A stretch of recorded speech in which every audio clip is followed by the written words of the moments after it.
Principles into practice.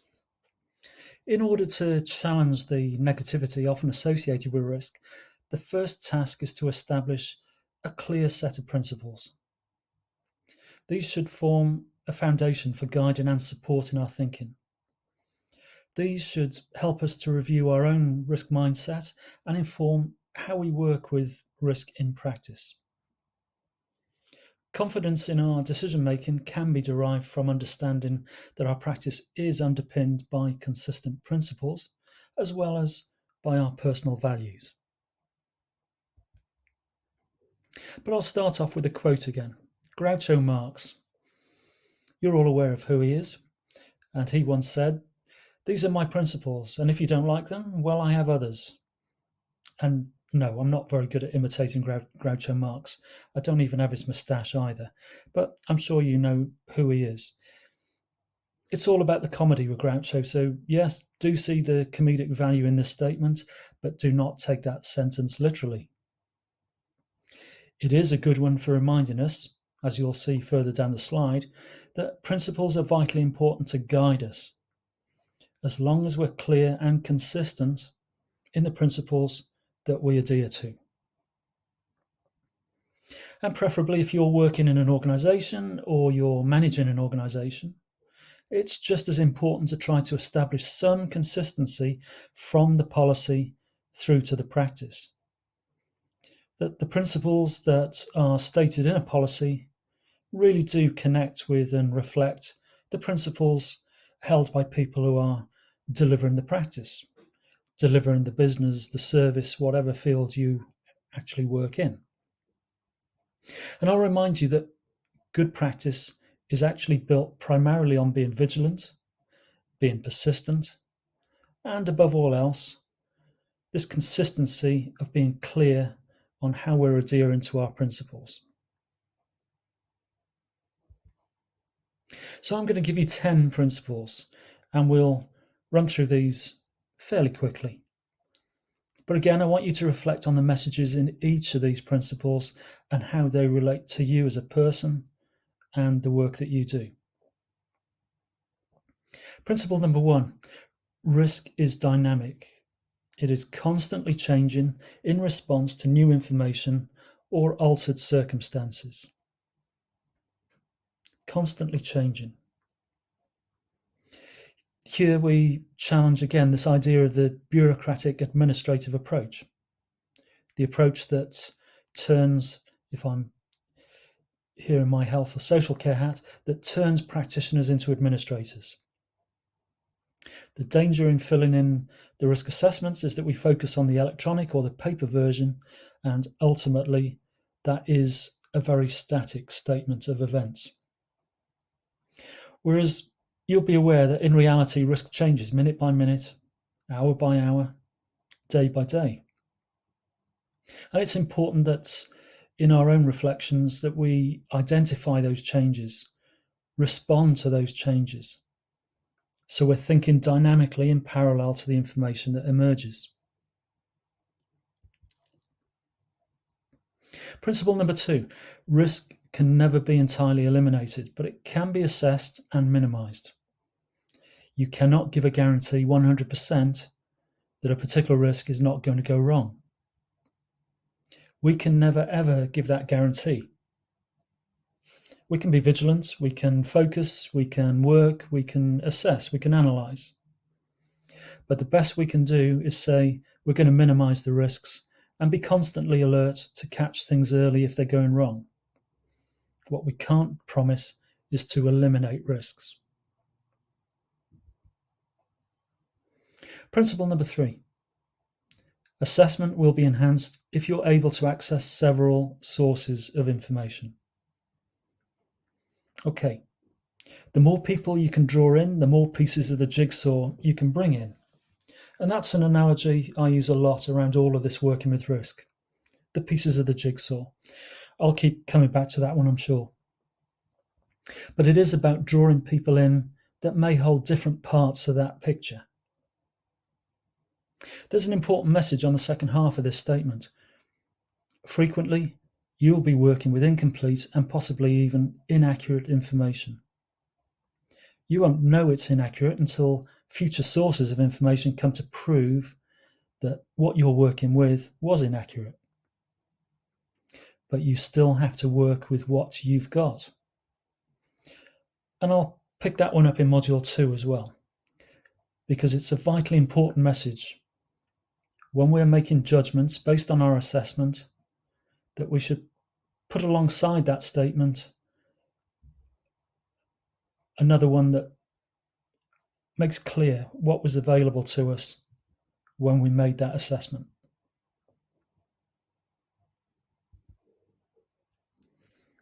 Principle number 4, intuition, sometimes known as instinct or gut reaction. This is a very valuable tool, but it is not a final assessment. And that's a very important message. Intuition, which is played down a lot by people that are perhaps more of the academic focus, who want to know about the evidence base, who want to know only the facts. Well, the reality is we're human beings and we have experience. We build up experience. We make judgment calls based on that experience. And in the moment, it's intuitive because we can't pinpoint exactly the source of where that feeling is coming from. But those are important feelings that we build up, that we carry with us. Intuition acts as a means for telling us something is not quite what it seems. But its value lies very much in how we respond to it. How do we use it as an alarm bell to remind us to go and access more information, which will then either back up or refute our initial assumptions? So again, I'm going to emphasize intuition has a role, but it has to be used and treated with great caution. Use it as an alarm bell to find out more. Don't use it as your final assessment call. Principle number 5. Identifying risks carries a duty to do something about them. So we see the risk, we assess the risk. It's not good enough to then put that assessment in a frame on the wall, sit back and admire it. There's a responsibility that goes with identifying a risk. We need to do something. We need to respond to it. We need to manage it in some way, i.e., take on the concept of risk management. That might be as simple as communicating some information to others or searching out more information, but it equally could be quite a significant plan. It can be a very significant decision, which could amount to a complete change of course of action. But it's important to always keep in mind, when we identify a risk, we need to respond in some way to it. Principle number 6, risk assessment, management, and decision-making can be improved when good team working and multi-agency collaboration are achieved. Good team working and multi-agency working. Again, this issue is about bringing people together as opposed to a blame culture where everybody's quick to point the finger, shifting the blame onto somebody else. This is about collaborative work in joint discussions, and care planning should include involvement of clients, family, friends as much as possible. And likewise, in terms of the field that you might be working in, whether you're employing people, working with people, working alongside other people, quite often focused on specific clients, the question is, how do you involve them in the whole discussion, the whole assessment, the whole management plan? It's about working as and thinking as teams. It's about collaborating as teams. Principle number 7. Defensible decisions are also constructive decisions when they're based on clear reasoning. Again, I want to emphasize that word defensible. I'm not talking about defensive. Defensive decisions fit very much more in the picture of fear and blame. And again, I'll pick this issue up and develop it more in Module 5 when we focus very specifically on risk decision making. But in terms of a principle underpinning our risk mindset, thinking about risk is thinking about defensible decisions, ones where we can show that we've thought through the options, illustrate the reasons why we've come to one decision as opposed to another. It's that clear reasoning, being able to have confidence in the reasoning. And by and large, you'll find that most reasonable people, when you lay out your reasoning for inspection, the likelihood is that they will come to the same conclusions as you did. Principle number 8. Risk-taking can engage positive collaboration with beneficial outcomes.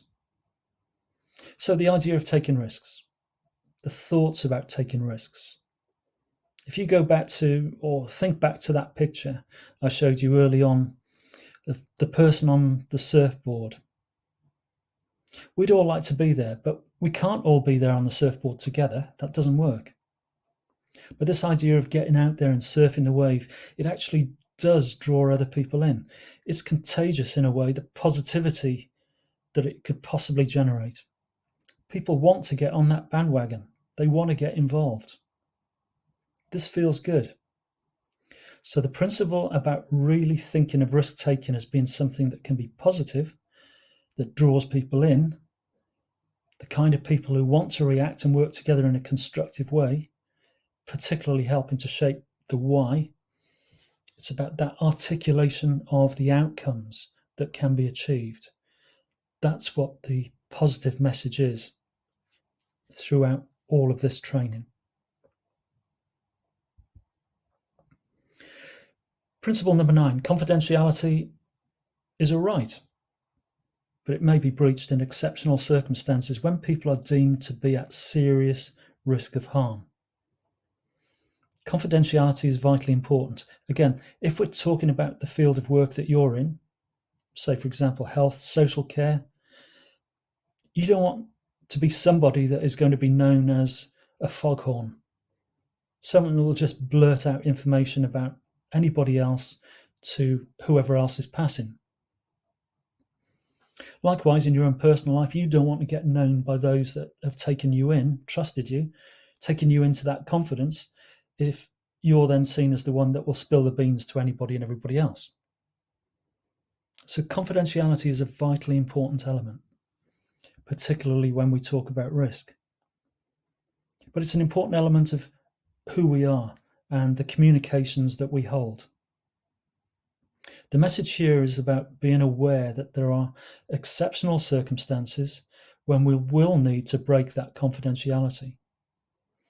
And the issue is that where a serious risk of harm could emerge, there's very good reasons why we should then engage with other people, inform other people, bring others in, ultimately breaching confidentiality as a result. As with everything else, that kind of shift needs to be clearly reasoned.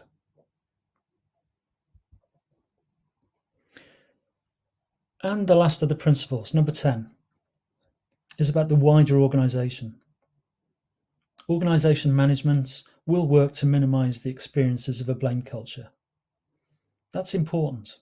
If we're going to be challenging this mindset, challenging that blame, that fear angle that I've been setting up in the earlier parts of this presentation or this training, it's important that within organisations, at least, everybody is working towards the same aim.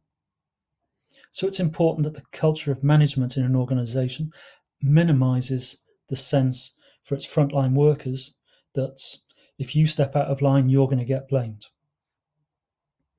Having said that, we're trying to minimise that kind of experience. We're not doing it and condoning poor practice. Far from it. Processes are in place that poor practice should be investigated quite openly and honestly to learn the lessons, which is one of those phrases we constantly hear.